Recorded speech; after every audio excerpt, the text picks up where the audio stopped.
আমার কাছে মনে হয়েছে শেখ মুজিবুর রহমান সাহেব তার জীবন দিয়ে প্রমাণ করেছেন তার কথাটা সত্য।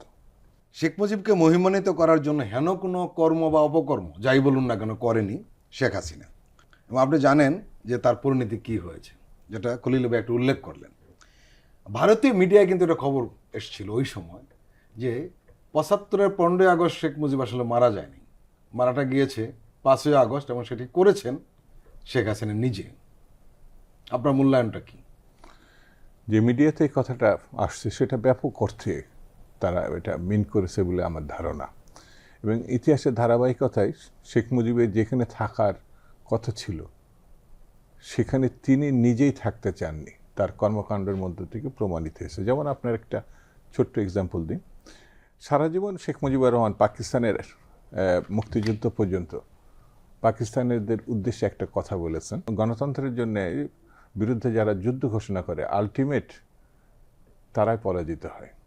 গণতন্ত্রের বিরুদ্ধে যারা যুদ্ধ ঘোষণা করে গণতন্ত্রেই জয়লাভ করে, আর যারা বিদ্রোহ ঘোষণা করে বা যুদ্ধ ঘোষণা তারা পরাজিত হয়।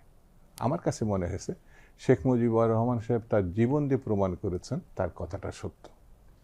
গণতন্ত্রের বিপক্ষে গেলে তার যে মৃত্যু অবধারিত, শেখ মুজিব আগেই এটা তার বক্তৃতা, বিভিন্ন পাকিস্তানি আমলের বক্তৃতায় আপনি খুঁজে বের করবেন, এবং তার মেয়েও সেটাই প্রমাণ করেছে। দ্বিতীয়ত শেখ মুজিবের যে বড় বড় মূর্তি এবং দেওয়ালে ছবি অঙ্কন, আমি জানি না যে এটা না করলে শেখ মুজিবের প্রতি এই প্রজন্ম অতটা ঘৃণা থাকতো কিনা।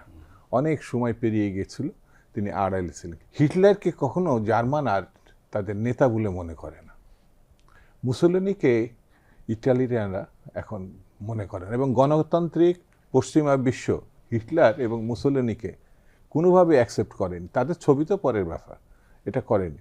তো শেখ মুজিবে এটা আপনাকে সিদ্ধান্ত নিতে হবে, সে মৃত, সে আর গণতন্ত্র ফিরে আসার তার সুযোগ নেই।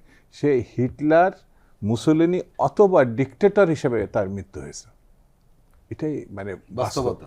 তো এই বাস্তবতায় একজন একদলীয় ডিক্টেটরকে আপনি অ্যাকসেপ্ট করবেন না গণতন্ত্রকে অ্যাকসেপ্ট করবেন? এবং দুর্ভাগ্য যেটা সেটা হলো তার কন্যা শেখ হাসিনাকে ডিক্টেটর হিসাবে পালিয়ে যেতে হয়েছে। শুধু পালিয়ে যেতে হয়েছে না, তার পিতাকে, তার পরিবারকে, তার দলকে ধ্বংস করে সে শুধু একা একা পালিয়ে গেলে হতো না, পুনর্বার এটা প্রমাণ করে সে চলে গেছে।